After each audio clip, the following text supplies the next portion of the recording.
Hello, my name is Brenda Carmichael, and I am completing my final PIDP 3270 Capstone reflection on the Provincial Instructors Diploma Program. I'm super excited about completing, and I am starting with what brought me to the program is that my teaching partner, I was teaching auxiliary at the time at Vancouver Community College in the ASL and Deaf Studies program.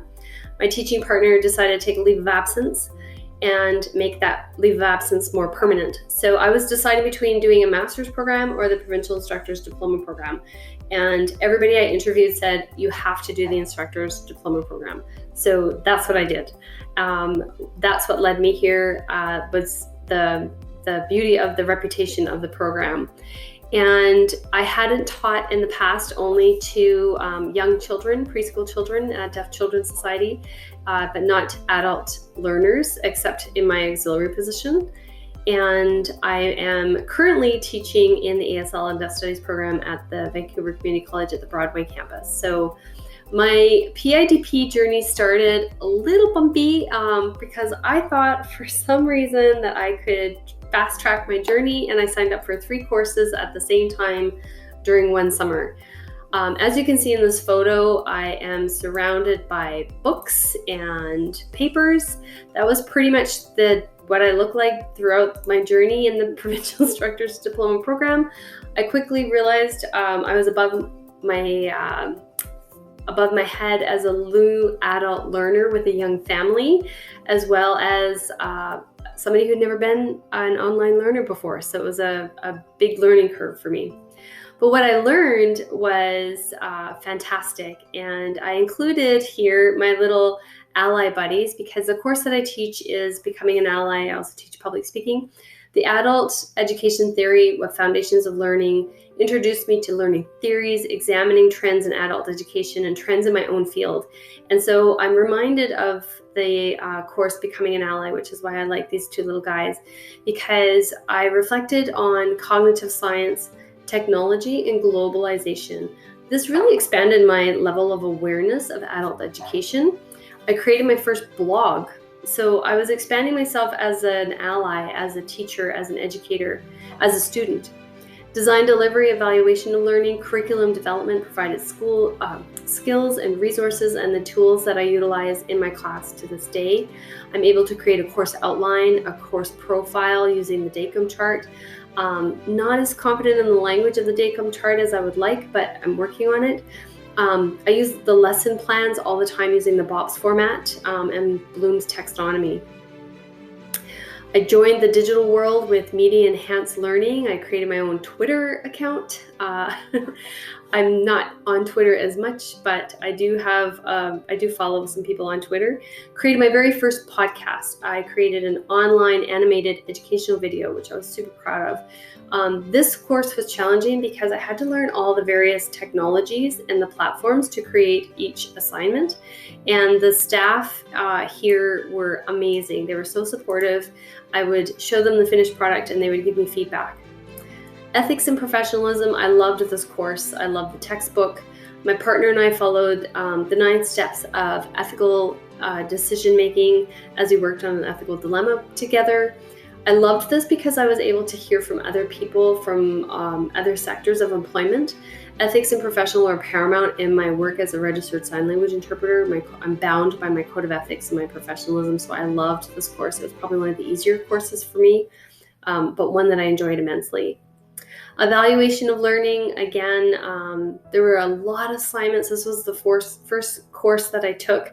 There was probably a lot of language that my instructors saw me frustrated, and they were like helping me out. So I got to create a knowledge assessment instrument, ensure that my assessments were valid, created rubrics for all of my assessments for the students, which reduced the level of frustration for them because now they knew exactly what to do and how to do it and how they were going to be assessed on their assignments. So what I expected during my PDITP journey was more than I accomplished more than I expected. I attended online sessions. Working 2 jobs and juggling a family was a major feat for me. Media and technology was another big challenge for me coming into the program. I had very little expertise in this arena, so my learning curve was pretty steep. I also made contacts with other instructors from different backgrounds that I had the honor and privilege to learn from, but also to learn with. Lessons that caught my imagination were the Dacom chart, but with practice, I'm getting better at it.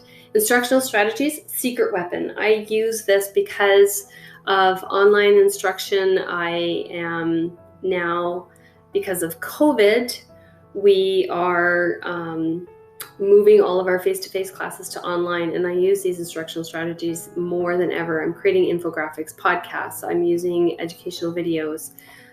The most memorable classroom experiences are with Jackie creating a little mini lesson where we surprised her for her birthday with our class, with Bob, who shared all of his immense knowledge around the brain and the science of the brain and how we can apply that to our learners and to ourselves as educators as well. And high points of the program, definitely by far the instructors. They're so knowledgeable and professional, kind with their feedback, generous with their time, available when needed, and fun to learn with. I had so many aha moments and laughter with them that it was a real privilege. And I included a picture of the students because this is why we do it. I've had graduated 2 years of students now, and because of these fantastic instructors, I'm able to provide every year a new skill set of that I've acquired because of these instructors. So, and then COVID happened. That's a major frustration. Time and COVID. I ran out of time. We're redesigning all of our classes from face-to-face online. But because of the skill set, even though it's challenging, even though it's frustrating, even though I'm like working day and night on a screen, the rewards are then just outweigh the challenges and the frustrations. Student satisfaction and engagement and increased attention to learning is paramount for me. And I enjoy learning with others. The instructors were amazing. I included a picture here of the deaf and hard of hearing instructors mixed in with our ASL instructors. I really couldn't have done this program without them. I enjoy learning with all of the partnered assignments that we had. Getting other people's perspective from other sectors of employment and expertise, participating in forum discussions, reading other student blogs and assignments really helped me develop a better understanding of my journey so that I can be a better staff member for these amazing staff members here within these two departments. Aha moments really were, one for me was the creating my animated educational video. I got really good feedback on that. Given the educational trends of increased technology and online instruction, this is the way of the future. I don't see online going away. In fact, we're expanding that within our program and making it more flexible to provide more online instruction. I don't think that my thinking has changed because of the program, but it definitely has stretched and expanded me more to include structure and organization and purpose and variety into the classes that I teach. I realize that I am a committed instructor. I love to learn, I love to teach, I love to witness student success. And one of the teaching approaches that influenced me the most were face-to-face classes with class discussion, sharing resources. The textbooks were amazing. How I will continue this journey is that, as stated, I'm a lifelong learner. I'll continue to read, go to workshops, dialogue with other instructors, share ideas, thoughts, challenge myself to try new and varied strategies. And I'm currently applying to the Equity Studies Master's Program at SFU. So the journey hasn't ended, even though I did it. My journey is just continuing, and I want to thank the PIDP program instructors and staff for making this journey possible.